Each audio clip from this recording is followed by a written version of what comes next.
next presenters are recognized with their Tony nominations for their work this season. One of them currently stars in Fox's 24 Legacy and on Broadway in the revival of 6 Degrees of Separation. The other made her Broadway debut at age 20 in Miss Saigon. Please welcome Corey Hawkins and Eva Noblezada.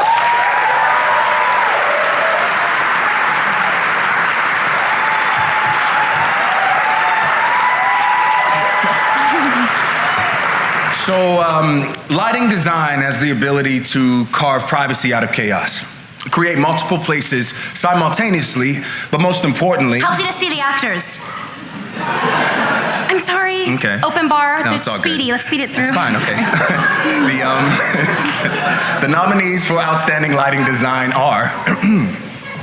Mark Barton, Signature Plays, Edward Albee's The Sandbox, Maria Irene Fornes' Drowning, Adrian Kennedy's Funny House of a Negro, Jane Cox, Othello, Greg Hoffman, Ride the Cyclone, Amy May, Sweeney Todd, The Demon Barber of Fleet Street, Ben Stanton, Yen,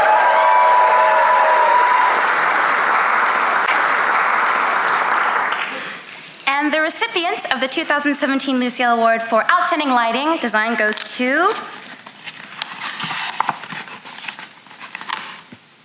Mark Barton.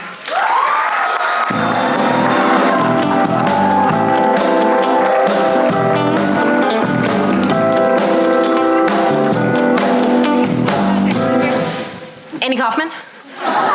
She around? I don't have a phone. I didn't get a warning. And I'm not Annie Kaufman, but I am Lila Neugebauer. And I'm the director of Signature Plays. Thanks, everybody. I'm just going to exploit this opportunity to say that Mark Barton is a total intrepid genius and a hero of a collaborator. And I'm so honored to hold this on his behalf. Thank you, everybody.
created by Lucille Lortel in front of the theater that bears her name is the only permanent monument to the great playwrights whose work has been performed off-Broadway. Here to honor this year's Pulitzer Prize winning playwright Lynn Nottage. Yeah, sure, please, yes. That's a big deal. Those are hard to get. Please welcome an actress who is Tony nominated for A Doll's House Part 2 and was previously nominated on behalf of her performances in Stick Fly and The Trip to Bountiful. Ladies and gentlemen, Condola Rashad.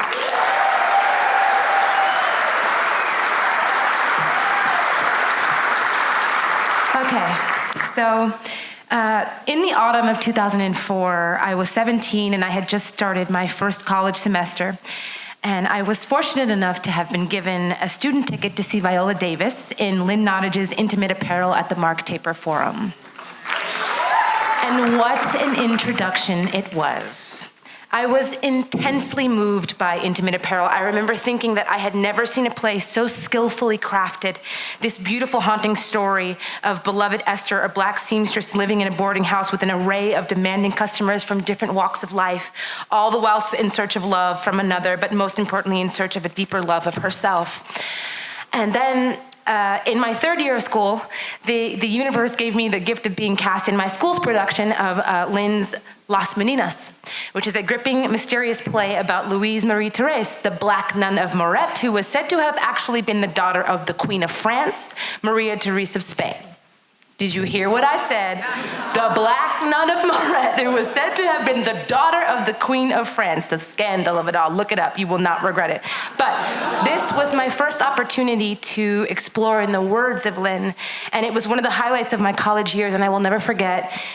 After that play, I vowed that as a professional, I just had to do more of Lynn's work. I recognized her as a playwright at the highest level of storytelling, a playwright with a serious knack for bringing stories to the forefront that might have otherwise fallen into the cracks of collective consciousness. Lynn officially became my favorite playwright. Well, I made that wish, and it magically manifested in the summer of 2008 when I, fresh out of college, was given the highest honor to this day of being cast in the premiere production of Lynn's Pulitzer Prize-winning play, Ruined, at the Goodman Theater. And life has never been the same. A story about the resilience of 4 women living in the war-torn Democratic Republic of Congo. That play cultivated me not just as an artist, but as a whole person. See, it was my goal as an artist to find work that not only allowed me to do what I loved, acting, but I wanted so badly to be a part of something that was even larger than myself. I wanted to tell a story that needed to be told. I wanted to give myself wholeheartedly to work that reached beyond merely entertaining people, but also inviting people to question and awakening people into necessary action.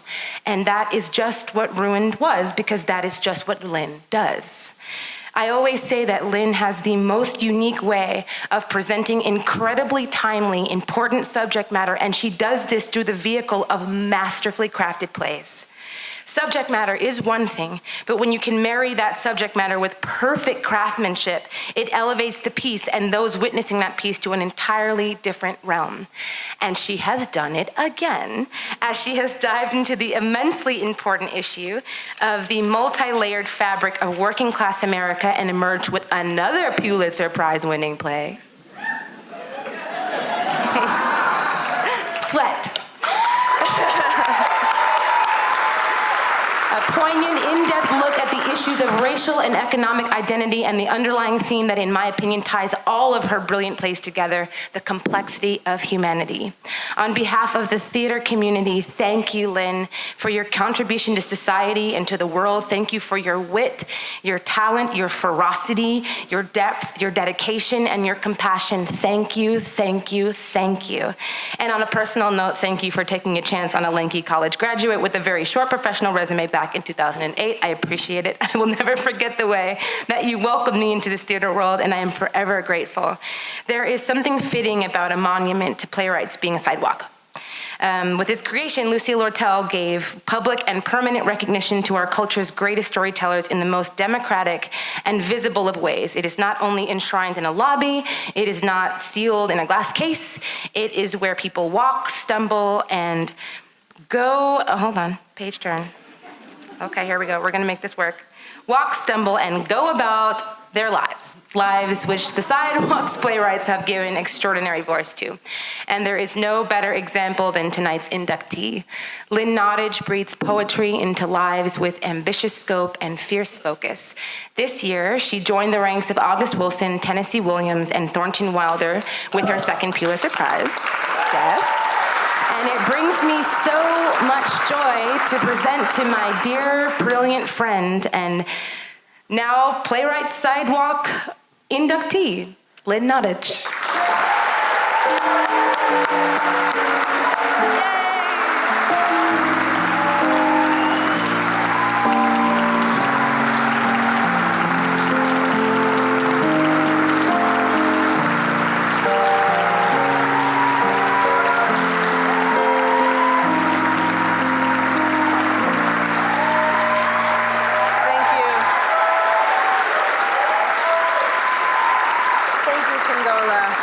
I still remember the magical moment when Condola walked into the room and we thought, there's no way we're going to be able to cast this play.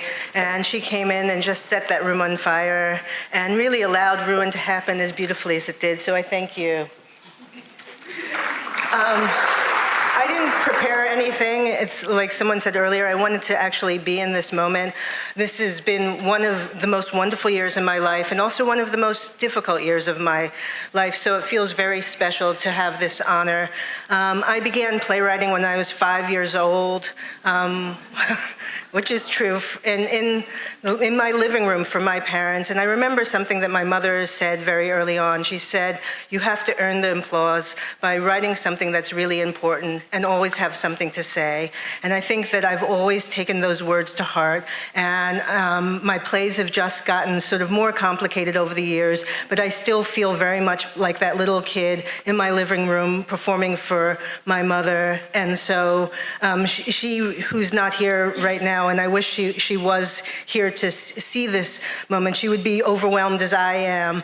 But it's a blessing to be part of this community. I never thought when I began this journey that I would be here with 2 Pulitzer Prize, enjoying a moment with an ensemble of Sweat that's absolutely incredible. I go to the theater every chance that I get just to spend time with them, not to see the play because I'm tired of seeing my play. But to sort of bask in the energy that I think is so unique to us theater artists. And I really think, someone said earlier that we're in this moment, and it's a moment of crisis, and I think what we do is so important. I think that as theater artists, we have to continue to sort of resist this trend toward darkness, this trend toward ugliness, this trend toward exclusion, by doing what we do, which is tell stories that are beautiful and that are illuminating, stories that are potent, stories that really invite us to enjoy being who we are in the moment. I can ramble on, and I wish that I had written a speech at this moment, but I'm also glad that I didn't, because I remember, and I'm going to just tell a really short story. I'm not a performer, and I dared to perform because I thought it was really important in a bar in Utah. And I was, because I thought it was a safe place, no one would know that I was there. After performing, and I was terrified, I went up to the bar and someone came up to me and they said, can I give you a piece of advice? I thought, oh my God. And I turned and it was Sam Shepard. And Sam Shepard said, you know, next time you do this, you have to live on every word and live in the moment. And so when I came up here, I was thinking about Sam Shepard's words, and I didn't want to prepare. I just wanted to live in this moment. And I thank the Lucille Lortel for allowing me now to become part of the fabric of this community, and having a star on the sidewalk, which I walked past so many times, looking at those little bright, is it brass? Looking at the brass stars and sort of hoping that one day that I might be invited into that community. So thank you for inviting me into this community.